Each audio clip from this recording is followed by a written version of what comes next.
சிறகடிக்க ஆசை சீரியல்ல இன்னைக்கு எபிசோட் முழுக்க ரோகிணி பட்ட கஷ்டமும் மீனா வாங்கின திட்டும்தான் ஹைலைட்.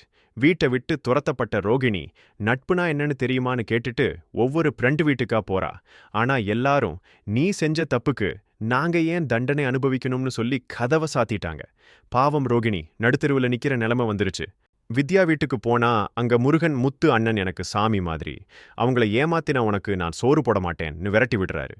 விஜயாவோட பெஸ்ட் பிரண்ட் பார்வதி வீட்டுக்கு போனா அவங்க 10,000 ரூபாய மூஞ்சில வீசிட்டு எங்க நட்பு முக்கியம் நீ கிளம்புன்னு சொல்லிட்டாங்க. காசு இருந்தாதான் எல்லாரும் மதிப்பாங்க போல. கடைசியா ரோகிணி போய் சேர்ற இடம் நம்ம சிந்தாமணி வீடு தான். ஊரு 2 பட்டா கூத்தாடிக்கு கொண்டாட்டம்னு சொல்ற மாதிரி விஜயா குடும்பத்தை பழிவாங்க இதுதான் சரியான நேரம்னு சிந்தாமணி ரோகிணிக்கு அடைக்கலம் கொடுக்குறாங்க.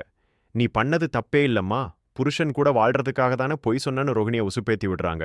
இங்க முத்து மீனா மேல இருக்க கோபத்துல கொதிச்சு போயிருக்காரு. நான் உன்ன தேவதைன்னு நினைச்சேன், ஆனா நீ இப்படி முதுகில குத்திட்டியேன்னு முத்து கேட்கிற ஒவ்வொரு கேள்விக்கும் மீனா பதில் சொல்ல முடியாம நிக்கிறா.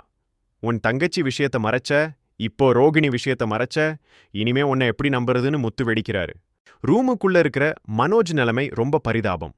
குளிக்கும்போது கூட ரோகிணி பண்ண துரோகம் நினைவுக்கு வந்து அழறான்.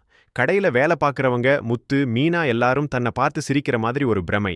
படிச்ச முட்டாள் நீனு முத்து சொன்ன வார்த்தை அவன் காதுல ஒலிச்சுக்கிட்டே இருக்கு.